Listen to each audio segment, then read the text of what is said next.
Assalamualaikum warahmatullahi wabarakatuh.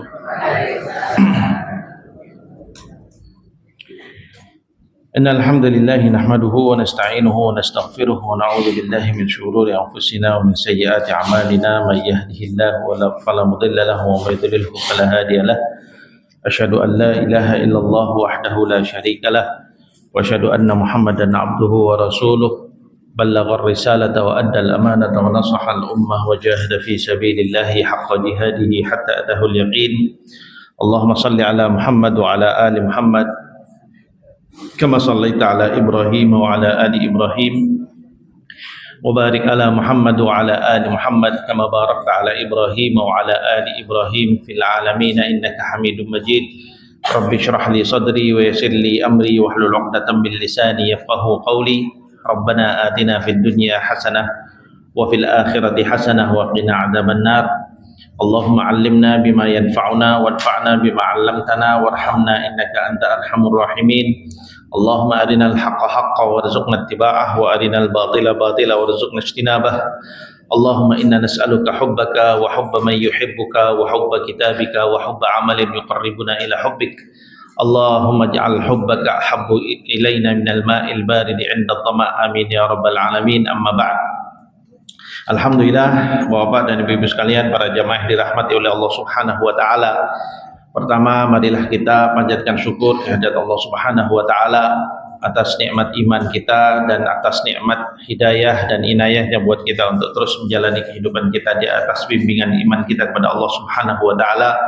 Semoga keimanan yang Allah Subhanahu wa taala letakkan di dalam hati kita ini semakin hari semakin kokoh, semakin kuat, semakin tebal dan mengantarkan kita kepada ridhonya Allah Subhanahu wa taala. Amin ya rabbal alamin. Yang kedua, pada hari-hari ini jamaah sekalian, saya rasa senang untuk mengingatkan kepada diri saya sendiri dan kepada semua jamaah bahwasannya kita berada di salah satu daripada bulan-bulan yang dimuliakan oleh Allah Subhanahu wa taala, yaitu bulan Rajab, dan ini adalah salah satu bulan yang termasuk di dalam Asyurul Hurum, bulan-bulan mulia. Kemuliaan bulan Rajab ini diangkat oleh Allah Subhanahu wa taala sendiri di dalam firman-Nya, di dalam ayatnya yang menyebutkan di sana ada 4 bulan. Inna iddatash syuhuri 'indallahi 12 syahran fi kitabillah yauma an khalaqas samawati wal ardh minha arba'atun hurum. Di antaranya ada 4 bulan yang masuk di bulan hurum, bulan haram. Bulan haram itu artinya bulan yang dimuliakan, termuliakan. Ya, nah, di antaranya salah satu daripada bulan-bulan tersebut adalah bulan ini, bulan Rajab. Nah, di bulan-bulan seperti ini, para ulama memberikan bimbingan kepada kita, mengingatkan kepada kita bahwasanya bulan seperti ini adalah bulan di mana amal soleh itu nilainya oleh Allah Subhanahu wa taala juga ikut dimuliakan. Artinya dibesarkan nilai daripada amal tersebut. Fadilahnya diantaranya itu. Tapi juga sisi lain, Allah Subhanahu wa taala juga menganggap perbuatan dosa di bulan ini adalah perbuatan yang besar. Ya, maka selain dari kita meningkatkan, memperbanyak amal soleh pada bulan seperti ini, ya, kita juga harus sekalian menghindari sebisa kita untuk menghindari perbuatan dosa, apapun bentuk dosanya, dosa besar, dosa kecil, semua diupayakan untuk dihindarkan. Loh, apa di luar dari bulan haram? Tidak, Ustaz, bukan begitu. Ya, ketika kita memasuki bulan haram atau bulan-bulan mulia seperti ini, maka kewaspadaan harus ditingkatkan dari perbuatan dosa, ya, dan kewaspadaan untuk meningkatkan amal soleh juga ditingkatkan. Karena kita ini di hadapan Allah Subhanahu wa taala, jamaah sekalian, yang bekal kita yang kita bawa itu ya pahala daripada amal-amal kita, nilai amal kita. Jadi mumpung masih hidup, maka kita memperbanyak bekal tersebut. Mumpung kesempatan masih ada, ya, bisa memperbanyak bekal. Dan itu pesan Allah Subhanahu wa taala kepada kita semuanya, ya, di dalam firman Allah Subhanahu wa taala, a'udzubillahi minasyaitonir rajim, ya ayyuhalladzina amanu taqullaha wal tanzur nafsum ma qaddamat lighad wattaqullaha innallaha khabirum bima ta'malun. Wahai orang-orang yang beriman, bertakwalah kepada Allah dan hendaknya setiap jiwa melihat apa yang akan dia persembahkan di hari esok. Ya, apa nih yang mau kita persembahkan di hari esok? Yaitu hari esok saat kita bertemu dengan Allah Subhanahu wa taala. Yang kita persembahkan adalah nilai-nilai amal, pahala-pahala amal yang sudah kita lakukan. Nah, mumpung masih hidup, mumpung ketemu bulan-bulan mulia yang Allah muliakan, amal nilai ibadah kita itu ditingkatkan dan sebagainya, maka diperbanyak amal solehnya. Ya, apa yang kita perbanyak di hari-hari seperti ini, memperbanyak amal-amal sunnah, baik sholat-sholat sunnahnya, puasa-puasa sunnahnya, sodakoh-sodakohnya, ya, ditingkatkan semuanya, mumpung masih punya kemampuan, mumpung masih bisa untuk beramal. Kemudian menghindarkan perbuatan dosa-dosa. Ya, kebiasaan kita mungkin lisan kurang terjaga, mata kurang terjaga, ya, hati juga kurang terjaga. Loh Ustaz, kalau perbuatan hati itu apa ada dosanya? Betul, kalau perbuatan hati itu tidak ada hisab urusan dosa sampai dilakukan dalam perbuatan anggota badan. Jadi orang kalau dia berniat berbuat jahat, kalau baru niat dalam hati itu tidak ditulis dosa oleh Allah Subhanahu wa taala. Ya, tapi kalau sudah dilakoni, ya walaupun ngelakoninya baru permulaan, maka sudah mulai terhitung perbuatan dosa. Begitu kata Rasulullah SAW di dalam sebuah hadits qudsi yang disebutkan oleh atau disampaikan oleh Allah Subhanahu wa taala langsung melalui lisannya Nabi kita Muhammad SAW. Ya. Jadi jamaah sekalian, sekali lagi ini bulan mulia, monggo silahkan ya untuk memperbanyak amal solehnya dan waspada daripada perbuatan dosa. Al-Imam Al-Imam Ibnu Rajab, ini gara-gara kebanyakan makan gorengan ini.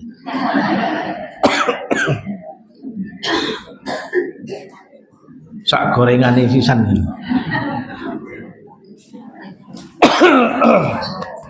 Nyantol, maaf. Bismillah.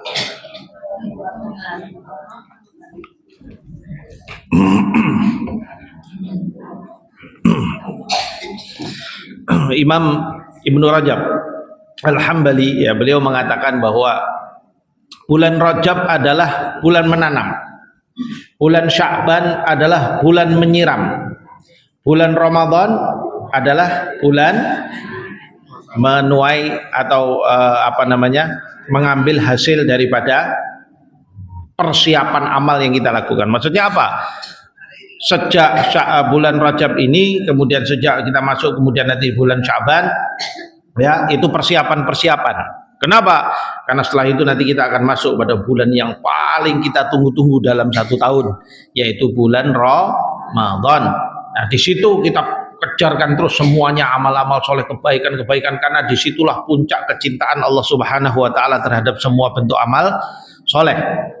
Disitulah pelipat gandaan amal, nilai pahala yang berlipat-lipat ganda jauh lebih besar daripada bulan-bulan haram yang lain. Ya, bahkan di situ nanti ada satu malam yang Allah Subhanahu wa taala jadikan malam itu nilainya lebih baik dari 1000 bulan, yaitu malam Lailatul Qadar. Nah, di situ terus beramal, memperbanyak di situ, sehingga hasil-hasilnya nanti akan banyak kita rasakan. Mudah-mudahan kita termasuk orang yang menang di akhirat dan mudah-mudahan diberikan kemuliaan oleh Allah Subhanahu wa taala. Baik jamaah sekalian, kita lanjutkan kajian kita, pembacaan daripada kitab Tauhid, di mana pada kajian kita ini sudah sampai pada bab 2. Pembahasan kita di bab 2 ini seperti mana yang sudah kita sebutkan sebelumnya adalah pembahasan seputar apa? Aqwal wa af'al tunafit tauhid au tunqisuhu. Perkataan atau perbuatan yang bisa merusak tauhid atau mengurangi nilai tauhid.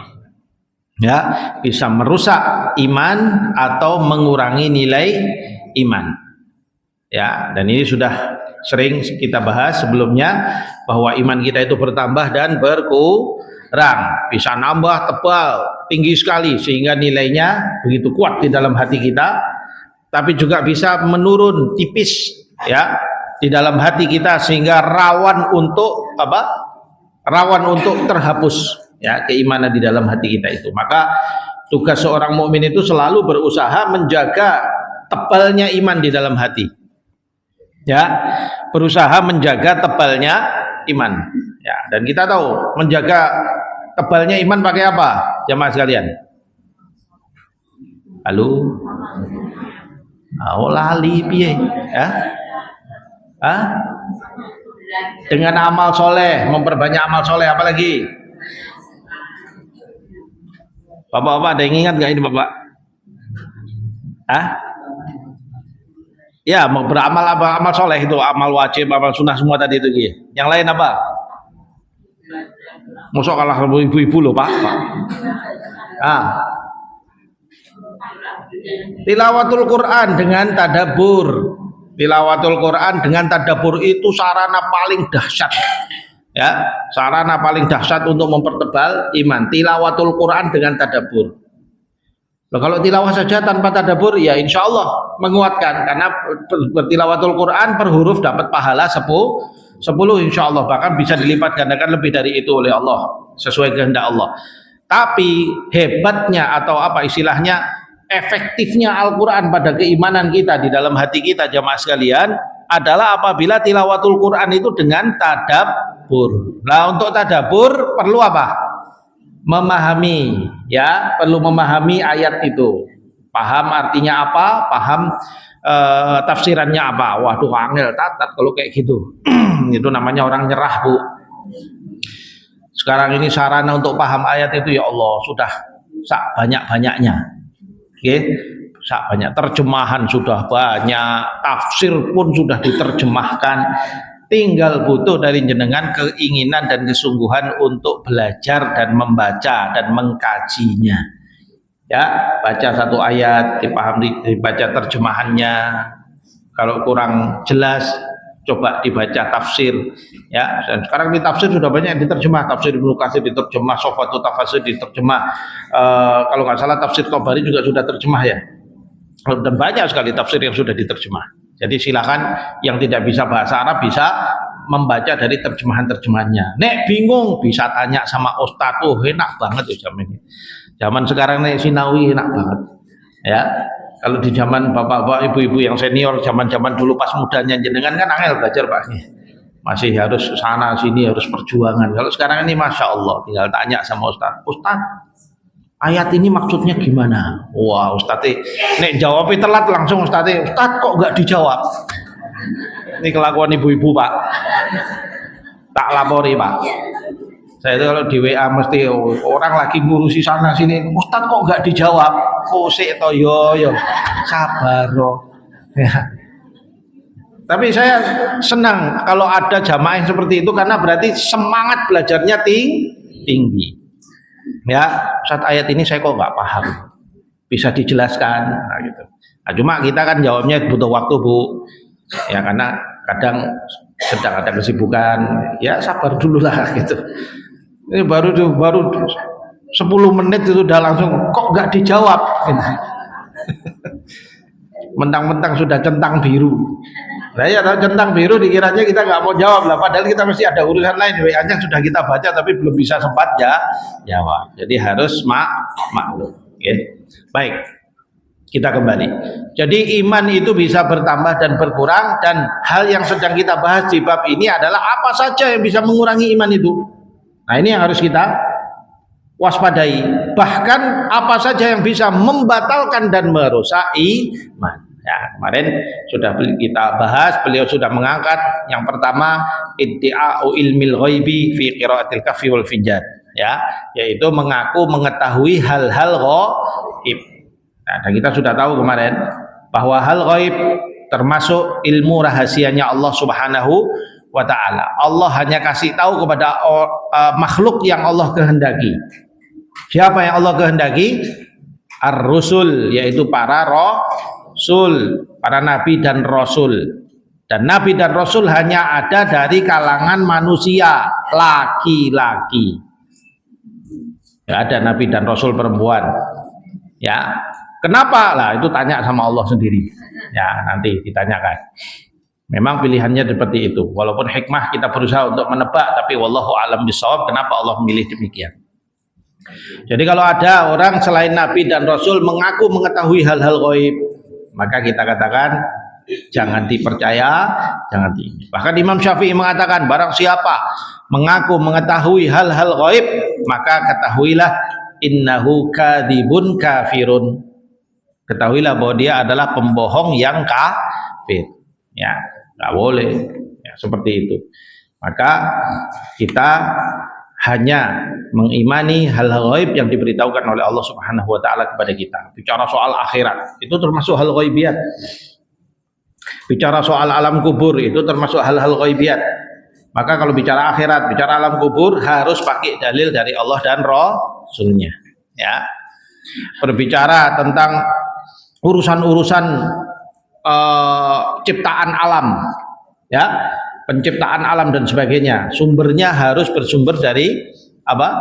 Itu termasuk ghaibiyat karena sudah masa lalu yang kita tidak pernah tahu, ya, juga bersumber kepada Al-Qur'an. Ya, kita kembalikan kepada Al-Qur'an, kembalikan kepada hadis Rasulullah sallallahu alaihi wasallam. Yang kedua, kemarin beliau sampaikan tentang hal yang merusak tauhid adalah sihir, perdukunan, dan apa? Tilik nasib, apa? Peramalan, ya, peramalan. Tapi bukan peramalan cuaca loh, Bu. Nanti peramalan cuaca jangan datang ke kantor BMKG, oh musyrikun kalian semuanya. Wah, ini sing ngajari sapa Ustaz Iim. Waduh, saya rusak. Bukan, kalau peramalan cuaca beda ya. Kemarin sudah saya jelaskan ini semuanya. Ya, nggak perlu saya ulang lah, insyaallah paham insyaallah. Yang ketiga, takdimul qarabin wan nudur wal hadaya wal mazarat lil kubur. Ya, yaitu memberikan persembahan-persembahan, sajen-sajen ke tempat-tempat yang dianggap keramat-keramat, ya, kemudian atau kuburan-kuburan, yang semua itu bisa mengurangi nilai tauhid, mengurangi nilai iman, atau bahkan bisa-bisa sampai merusak dan membatalkan iman, alias terjerumus pada perbuatan syirik. Ya, Ustaz, apa nggak boleh ziarah kubur? Ziarah kubur boleh, dan itu disunnahkan oleh Rasulullah. Ya, yang tidak boleh adalah apa? Berdoa pada kuburan, berdoa melalui orang yang sudah mati. Ya, datang ke kuburan wali fulan umpamanya, lalu berdoa, ya, minta atas nama orang mati yang ada di dalam dengan wali ini, wahai wali, mintakan sama Allah bahwa saya begini-begini supaya dibukakan rezeki saya dikasih sehat, saya dikasih apa dan sebagainya dan sebagainya. Nah, ini perbuatan syirik. Tidak boleh. Kalau doa langsung pada Allah, ya, dan tidak harus doa itu di kuburan. Kalau orang doanya sama Allah tapi merasa kalau doa di kuburan lebih mustajab, masuk syirik nggak? Masuk. Ya, itu bisa merusak iman. Ya, Allah, kita berdoa kepada Allah Subhanahu wa taala dimanapun selagi tempat itu tempat yang baik, bukan tempat yang buruk. Contoh di WC atau di mana lah, itu jangan doa. Kenapa? Karena itu tempat untuk maaf buang hajat, tempat kotor. Cari tempat yang baik. Atau jenengan sedang berada di tempat maksiat. Wow, apa namanya, malam tahun baru, ya, joget-joget, homer semuanya di situ, jenengan di situ berdoa, ya Allah, berikan rezeki padaku. Gimana itu? Padahal jenengan lagi mendatangi acara-acara seperti itu. Nah, itu tempat yang tidak baik. Tempat yang tidak baik itu dia berpengaruh pada doa. Sama, tempat yang baik juga akan berpengaruh pada doa. Tapi baik menurut siapa? Allah dan Rasulnya. Contoh umpamanya di Ka'bah. Ya, di sekitaran Ka'bah, di tanah suci yang jelas Allah sudah sebutkan itu tempat yang mubarakun, tempat yang diberkahi. Diberkahi artinya apa? Diberikan kebaikan. Siapa yang bilang? Allah yang bilang. Di Masjidil Aqsa yang Allah sebut alladzi barakna haulahu, yang telah kami beri berkah padanya dan sekitarnya. Ya. Atau di tempat-tempat di mana Rasulullah pernah mengajarkan berdoa di tempat itu. ya, maka kita bisa meniru sunnah beliau, ya, lalu berdoa di tempat-tempat yang demikian.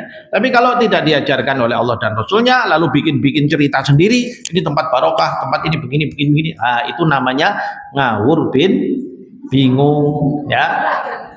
Nggak boleh, agama rusak nanti kalau seperti itu. Sebagaimana rusaknya agama sebelah, ya, yang juga sukanya bikin seperti itu. Akhirnya agamanya rusak. Karena apa? Terlalu banyak bid'ah dan khurafat. Bid'ah dan khurafat itu yang membuat agama itu rusak. Oleh karena itu para ulama itu tegas terhadap masalah bid'ah dan khurafat. Ya, tegas terhadap masalah bid'ah dan khurafat. Supaya apa? Menjaga kemurnian dinul Islam. Ya, menjaga kemurnian dinul Islam. Kalau tidak, dari dulu Islam ini sudah rusak. Ya, berbagai ajaran-ajaran dicampur adukkan ke dalamnya bersama dengan bid'ah dan khurafat, maka agama Islam yang murni jadi bingung orang, sing bener sih, sing bener, ya, saya nggak tahu. Ya, agama sebelah itu sampai bingung mereka mendefinisikan tentang Tuhannya, karena Tuhannya tiga tapi satu tapi tiga. Gara-gara apa itu seperti itu? Itu karena bid'ah sebenarnya. Karena keyakinan Trinitas itu baru ada di agama mereka 300 tahun setelah Nabi Isa alaihissalam wafat. 300 tahun baru itu muncul. Ya, lama. Nah, maka dari itu kita waspadai dinul Islam yang kita cintai ini, kita ingin mengamalkan dinul Islam dengan sempurna. Ya. Jadi kembali hal ketiga yang beliau sampaikan adalah taqdimul qarabin wan nudub. Ya. Kemudian hari ini kita masuk pada yang keempat, yaitu ta'zimut tamathil wan nusubi wat tidkariyah, ya, yaitu tentang mengagung-agungkan, membesar-besarkan patung-patung, ya, atau tugu-tugu, ya, peringatan, ya, patung-patung. Apa yang disebut dengan patung? Patung itu biasanya adalah sebuah bangunan yang dibangun membentuk satu makhluk hidup. Membentuk makhluk hidup, maka dia disebut patung. Ya, bisa bentuknya manusia, bisa bentuknya binatang, atau setengah manusia, setengah binatang, atau apa? Bentuknya seperti makhluk yang hampir seperti manusia atau seperti binatang, segitu-gitulah. Pokoknya membentuk makhluk hidup, maka itu disebut dengan patung. Bagaimana di dalam dinul Islam hukumnya membuat patung? Para ulama sepakat, 4 madhab semua sepakat hukumnya haram. Membangun patung itu hukumnya haram. Karena Rasulullah SAW yang menyebutkan di dalam hadisnya, inna asyaddan nasi adzaban yaumal qiyamati al musawwirun. Sesungguhnya orang yang paling berat siksanya nanti di hari kiamat adalah orang yang membentuk gambar atau patung. Makhluk hidup maksudnya. Ya. Karena yang disebut patung adalah makhluk hidup. Kalau yang tidak berbentuk makhluk hidup tidak disebut patung. Ya, disebutnya apa biasanya? Kalau di perapatan ya disebutnya tugu, gapuro, tugu atau apalah itu. Ya, itu tidak termasuk dalam hukum ini. Ya, tidak termasuk dalam hukum ini. Nanti saya jelaskan di belakang. Tapi kalau yang bentuknya manusia, ya itu nggak boleh. Ya, kalau di sini di Solo ada patung Slamet Riyadi, itu haram hukumnya sebenarnya. Ustaz kok meneng wae, wis tak ingetin biyen. Dulu zamannya Pak Rudi, ya. Tapi apa boleh buat lah, beliau orang sebelah ya. Tapi ketika itu sudah kami ingatkan melalui di SKS, kami sudah mengingatkan bahwasanya membangun seperti ini hukumnya haram. Karena saat itu saya melihat ada banyak ya tempat-tempat yang saat itu beliau bangun patung-patungan, ya, patung-patung. Lalu kemudian teman-teman bersama dengan para asatidz di SKS memberikan peringatan kepada beliau bahwasanya hal-hal seperti ini menurut keyakinan Islam itu tidak boleh, dan kami di sini mayoritas Muslim, alangkah baiknya untuk kemudian itu tidak dibuat dalam bentuk makhluk hidup. Kita bisa mengingat sejarah perjuangan Pak Slamet Riyadi, bisa mengingat sejarah perjuangan-perjuangan pahlawan kita tanpa harus membentuk patung. Bisa dalam bentuk tugu biasa, tugu peringatan biasa, itu tidak mengapa. Ya, atau bentuk seni yang lain. Tapi tidak ada jawaban, ya. Kami dicuekin. Kelas tugas kami adalah mengingatkan, ya, mengingatkan. Tapi sisanya biar nanti beliau-beliau yang akan bertanggung jawab di hadapan Allah Subhanahu wa taala. Nah, kalau kita harus ngebruk-bruk ke bangunan ya malah tangkepi polisi kabeh. Ya, tangkepi polisi nanti kan tidak jadi ngaji kita. Ya kan? Kalau nggak jadi ngaji yang seneng siapa? Yang seneng ya mereka yang bikin patung gitu lah. Ya kan? Makanya ya sudah, kita mengingatkan dan Allah Subhanahu wa taala hanya menugaskan pada kita untuk memberikan peringatan. Kalau mereka tidak tahu dan mereka mau memahami, maka Allah Subhanahu wa taala mudah-mudahan mengampuni mereka. Tapi kalau tidak, maka mereka akan bertanggung jawab apa yang mereka lakukan. Ya. Kebiasaan membangun patung adalah kebiasaan orang kafir. Sejak kapan? Sejak zaman Nabi Nuh alaihissalam.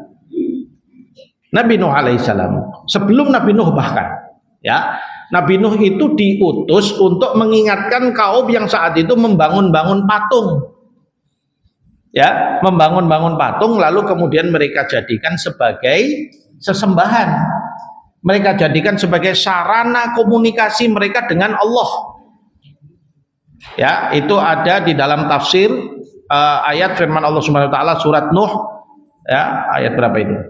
La qalu la tadarunna alihatakum wa la tadarunna waddan wa la suwa'an wa la yaghutha wa ya'uqa wa nasra. Ayat berapa itu? Saya itu kalau nomor ayat itu lali terus itu. Saya tidak apa-apa. Sekarang udah teknologi itu udah canggih Bu. Tenang aja. Wa ya'uqa.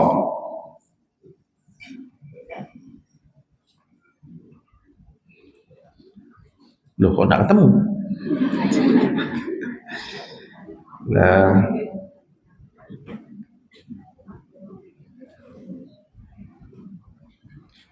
Surat Nuh ayat 23. Nah ini.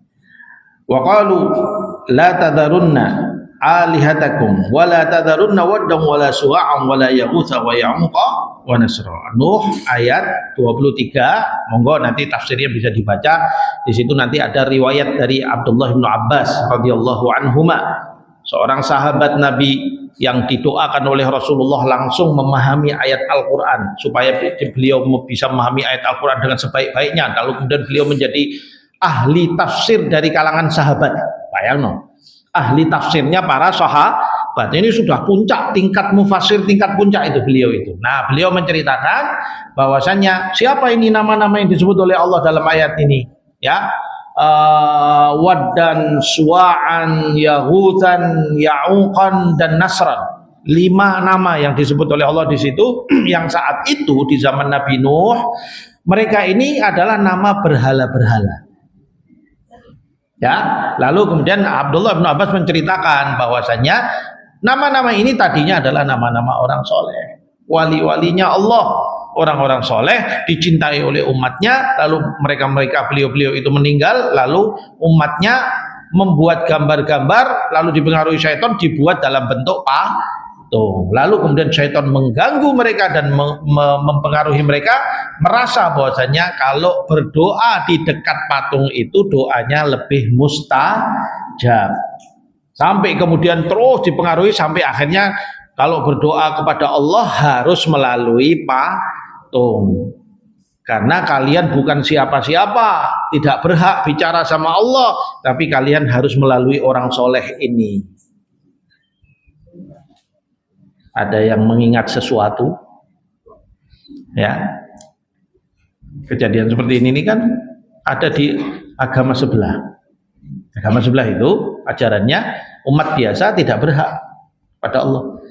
Tapi umat biasa itu kalau minta harus melalui pendetanya, ya.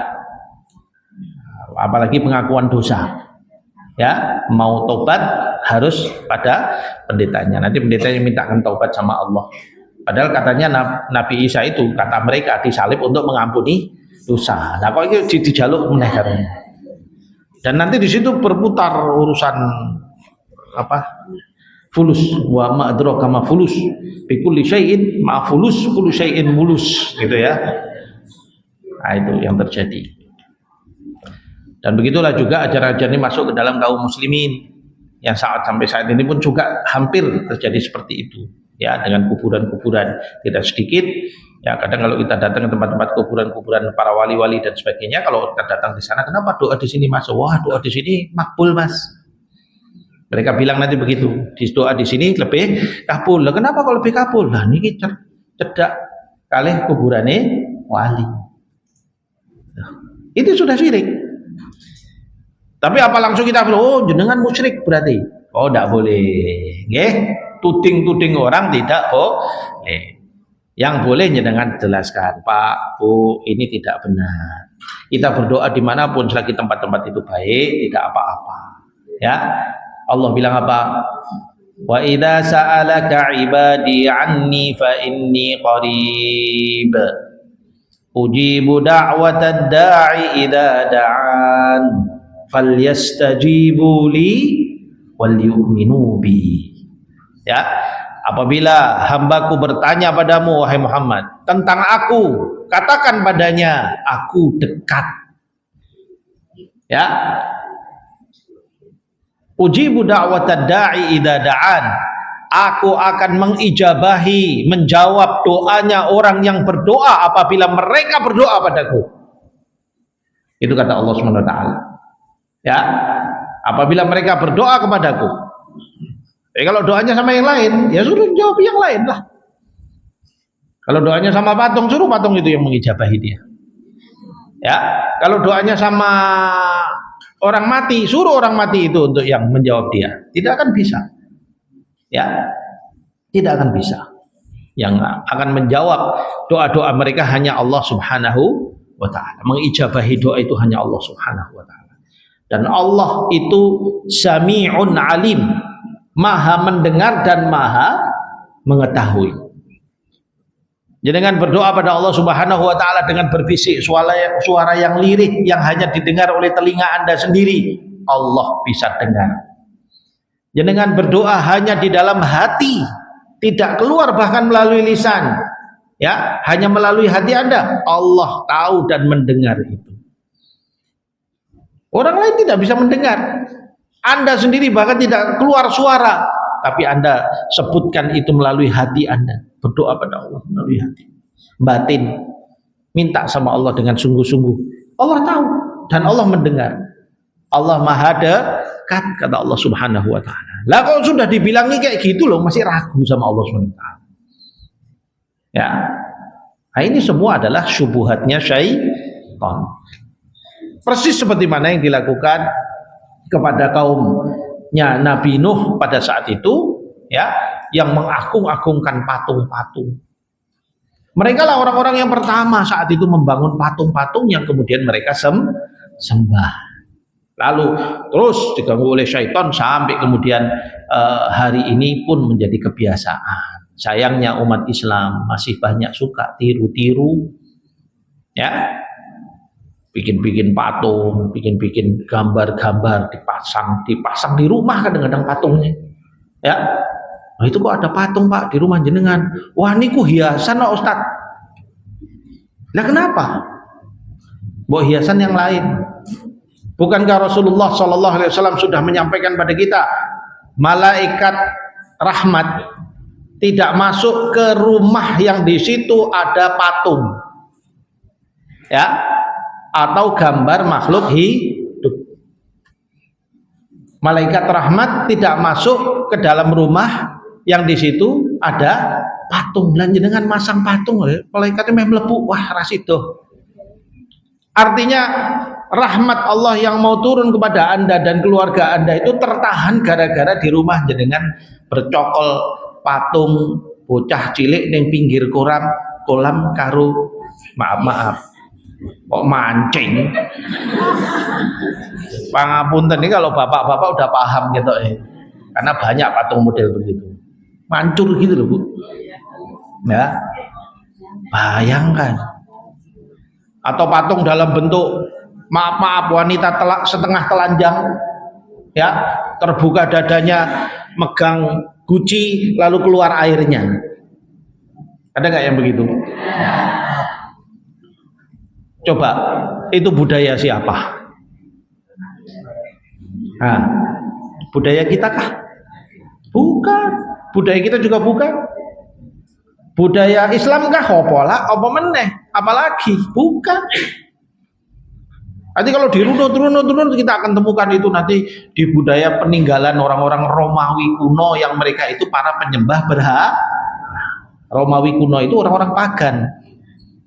Bahkan rusaknya agama Kristen itu karena pengaruh dari penguasa-penguasa Romawi kuno. Karena mereka rata-rata adalah orang pagan. Orang pagan itu penyembah berhala dan dewa-dewa, punya keyakinan dewa-dewa sembuh-sembuh, macam-macam dewa itu. Dewa peteng, dewa terang, dewa kepleset, dewa melaku-melaku, ya, semuanya dibuat dewa.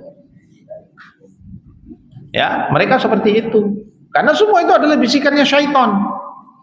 Ya, syaitan yang bekerja keras untuk menjerumuskan manusia kepada kesyirikan supaya imannya rusak, lalu dia menghadap Allah Subhanahu wa taala dalam keadaan apa? Syirik. Ya. Menang dia sudah. Kalau sudah seperti itu. Ya. Puncak target penyesatan syaitan itu adalah kesyirikan. Paling senang dia kalau sudah bisa menjerumuskan manusia pada syirik. Baru kemudian nanti pada dosa-dosa yang berikutnya. Karena orang kalau sudah melakukan syirik, apalagi syirik akbar, dulu yang pernah kita bahas, syirik besar, maka sudah habislah, ya, la in asyrakta la yahbatanna amaluka wa la takunanna minal khasirin. Lah kalaulah engkau melakukan perbuatan syirik, maka akan tertolaklah semua amalmu dan kamu akan menjadi orang yang rugi, kata Allah Subhanahu wa taala. Ya. Perbuatan syirik itu merusak nilai amal. Jadi kalau jenengan selama ini udah haji umroh tiap bulan, haji tiap tahun, sodakoh tiap hari, sodakoh subuhnya tiap subuh, sodakoh apal puasa Senin Kemis, tambah lagi Ayyamul Bid, sudah Masya Allah, tiba-tiba suatu hari terjerumus perbuatan syirik, maka semua itu riset nol di mata Allah Subhanahu wa taala. La yahbatonna amaluka. Habis. Ya. Habis semua. Maka hati-hatilah terhadap perbuatan syirik, dan inilah yang selalu diingatkan kepada kita semuanya. Buat siapa peringatan ini? Buat masing-masing kita. Wis nggak usah nunjuk orang lain. Paham nggih jamaah sekalian? Kita ngaji bukan dalam rangka mau nuding orang lain. Ayo diniatkan ngaji untuk ilmu diri kita, supaya selamat diri kita ini dari apa? Dari syirik. Kalau ada jenengan lihat orang lain seperti itu, Anda ingatkan, nasihati. Kenapa? Karena itu perintahnya Rasulullah. Menasihati saudara muslim. Kalau mau terima, alhamdulillah. Belum terima, innalillah. Ya, sabar. Karena dalam dakwah itu seperti itu. Bisa diingatkan? Nggak diingatkan ya sudah. Nggak mau terima ya sudah. Saya sudah mengingatkan. Tapi mengingatkan 2 kali tidak apa-apa, Ustaz, boleh. Tapi biasanya sudah mulai mukanya kecut. Tidak apa-apa Ustaz, saya akan ingatkan 3 kali, boleh. Tapi biasanya sudah mulai ngamuk. Kalau jenengan bisa kuat sabar, monggo mengingatkan. Bukan pakai acara nuding. Oh, jenengan ini musyrik, kafir, murtad, neraka paling jero. Nah, jenengan tahu dari mana? Nah, itu begini-begini Ustaz. Sejak kapan jenengan disuruh menghukumi orang masalah neraka? Emang neraka, pintu neraka itu di pintu kuncinya pada diri Anda? Bukan. Tapi tugas kita mengingatkan, Bapak, Ibu, Anda salah. Ini maaf, ini perbuatan ini ada syiriknya. Hati-hati Bapak Ibu, hati-hati. Mari kita hindari. Wah, ini cuma gini-gini kok. Ya, kita memang merasanya cuma gini-gini, tapi ini bisa membuat iman kita rusak. Hati-hati soal syirik, karena syirik itu akan merusak seluruh amal kita. Nanti sia-sia amal kita semua, ya. Begitu mengingatkan, mari kita. Begitu.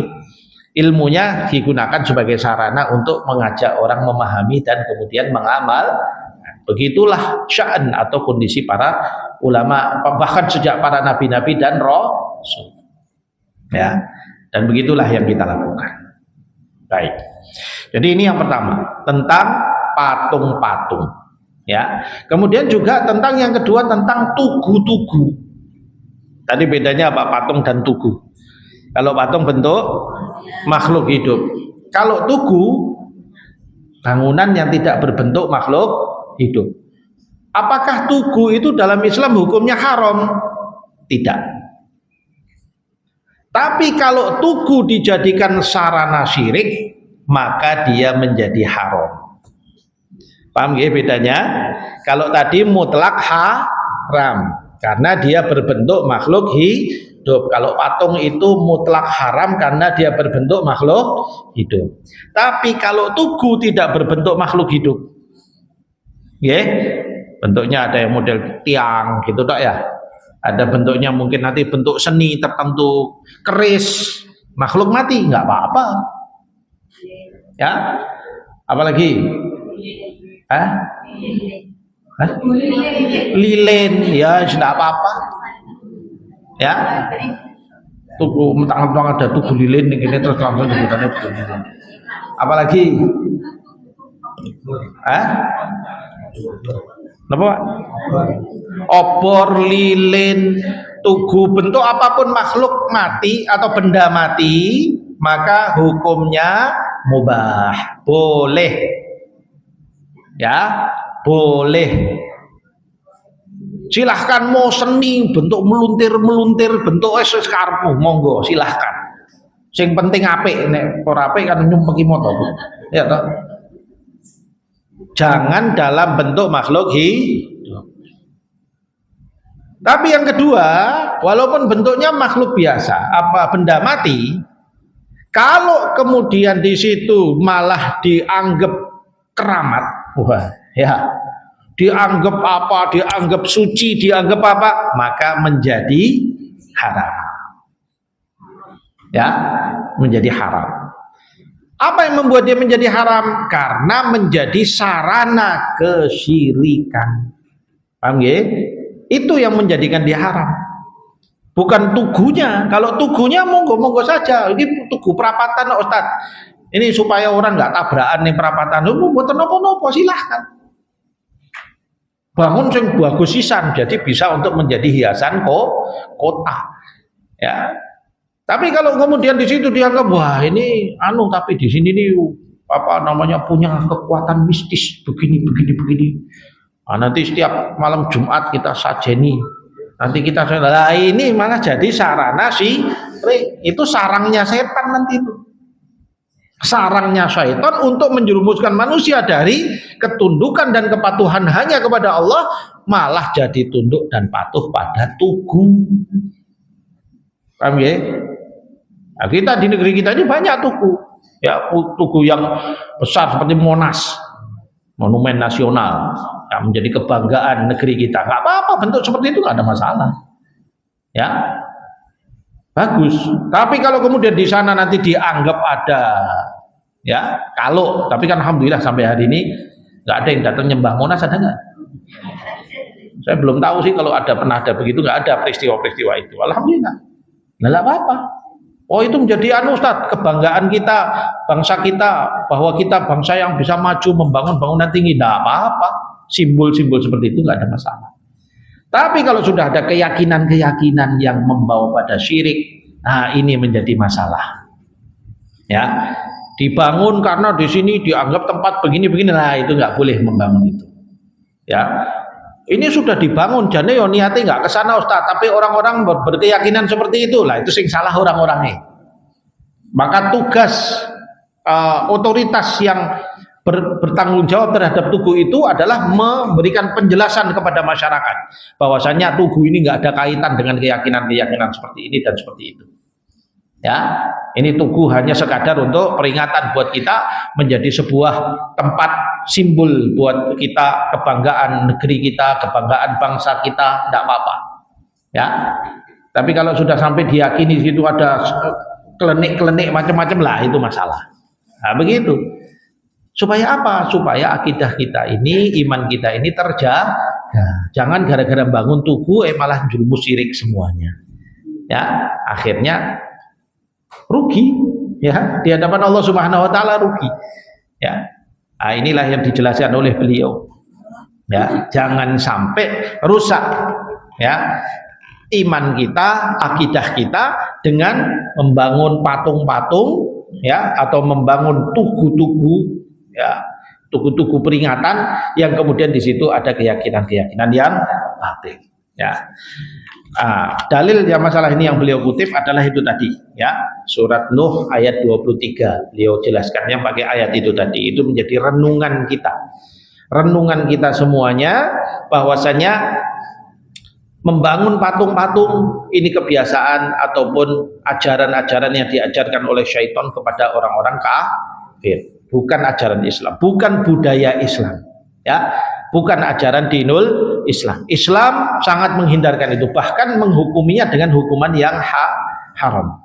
Patung, ingat kalau patung tadi apa Bu? Patung tadi apa Bu? Berbentuk makhluk hidup ya. Dalilnya melarang apa? Hadis Rasulullah SAW diriwayatkan oleh Imam Muslim bahwa Rasulullah SAW mengatakan apa? Orang yang membangun patung itu nanti di akhirat disuruh untuk menghidupkannya ya, disuruh untuk memberikan nyawa kepada dia. Kalau dia tidak bisa, maka dia akan masuk neraka dengan itu, dan dia tidak akan bisa. Di dalam hadis yang lain menyebutkan bahwa orang yang paling berat siksanya adalah orang yang membuat patung. Ini hadisnya muttafaqun alaih lagi, yang ini ya. Kalau tadi Imam Muslim, kalau yang ini hadisnya muttafaqun alaih ya. Berarti memang hal itu tidak boleh secara mutlak. Adapun bangunan-bangunan tugu peringatan dan sebagainya, maka hukum aslinya boleh. Tapi kalau kemudian di situ muncul keyakinan-keyakinan ya, maka tugas otoritas untuk mengingatkan yang membawa keyakinan ini jangan membawa keyakinan demikian. Tugas otoritas ya. Lalu kemudian kalau dibangun karena keyakinan-keyakinan batil tadi, maka membangunnya menjadi haram. Paham nggih? Paham boten niki?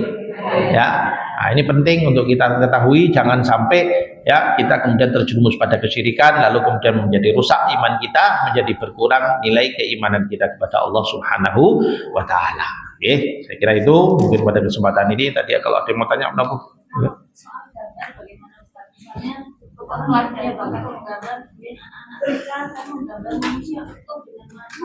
Ya, gambar. Bagaimana dengan gambar? Sama Bu.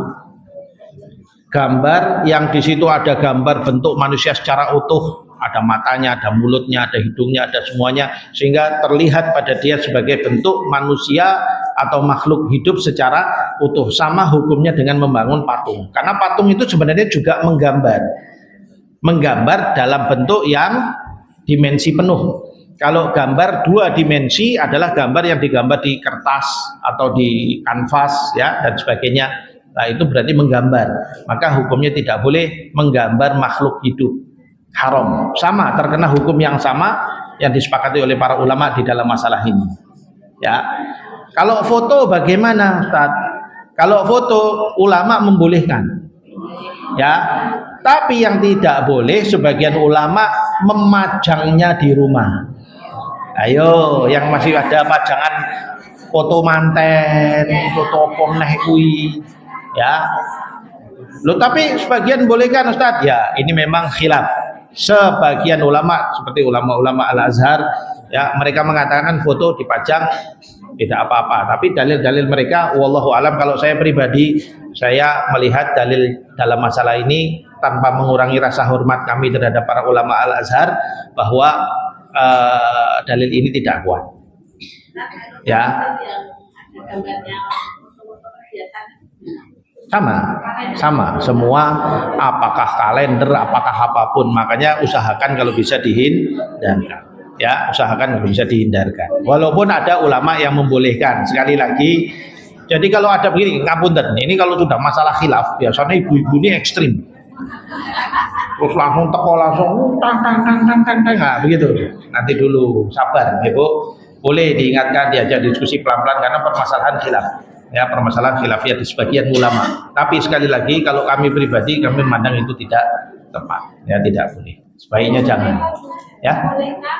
Boneka kalau dia tidak menyerupai makhluk hidup yang mendekati makhluk asli maka tidak mengapa. Tapi kalau dia dalam bentuk yang memang itu adalah bentuk yang hanya sekadar mainan, ya itu masih dibolehkan. Umpamane pokoknya tidak bentuk seperti asli. Kalau kelihatan loh kok kelihatan seperti asli, maka itu termasuk yang dilarang oleh para ulama.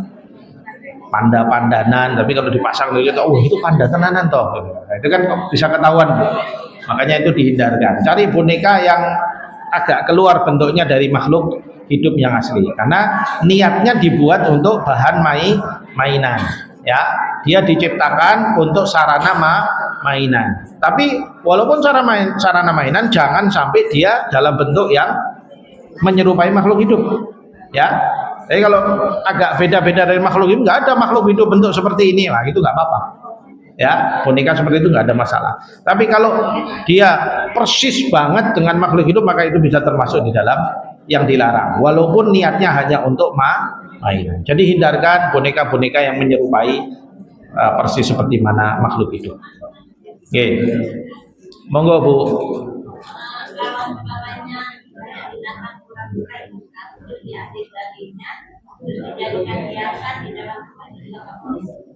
Kalau dari makhluk asli nggak apa-apa Bu. Makhluk asli itu tidak apa-apa. Kan bukan kita yang membuat. Ya dia di air keras atau di apa kemudian ditaruh di rumah itu hiasan yang tidak mengapa. Tapi yang tidak boleh yang membentuk adalah Anda. Di situ intinya. Kan kalau seperti itu kita nggak ikut membentuk. Dia jadi sendiri. Memang ciptaan Allah seperti itu. Sebagaimana kalau kita di rumah ada akuarium, bedanya yang ini sudah mati, yang ini masih hidup. Dan itu ciptaan Allah asli, bukan ciptaan kita. Maka itu tidak benar. Wallahu alam. Saya tidak tahu kalau di situ ada larangan para ulama, saya belum tahu masalahnya. Oke.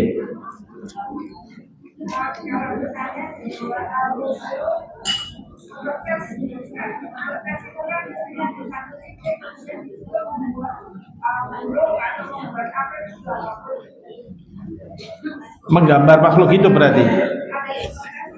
Ya. Lalu jadinya seperti makhluk hidup.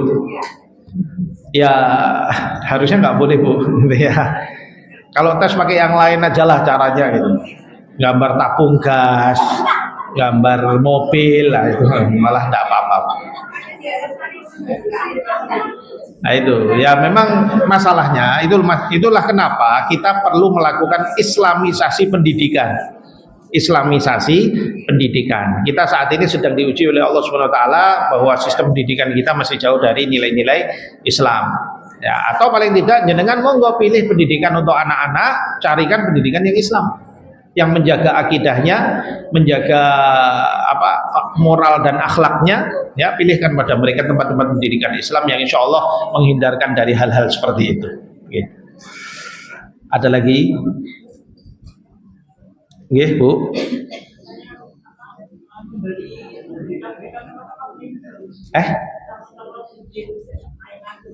Nah itu bentuknya jadi manusia atau bukan? Iya, kalau boneka bentuknya seperti makhluk hidup asli, maka itu dilarang oleh ulama. Hanya dengan lihat bonekanya gimana. Gitu. Kalau memang dia itu menyerupai makhluk hidup asli ya, berarti termasuk dilarang dan hindarkan dari hal-hal demikian. Karena itu ketika dipajang di rumah, apa itu bisa mengakibatkan malaikat rahmat tidak masuk ke dalam. Wallahu a'lam bishawab. Ada lagi? Sabun? Baik.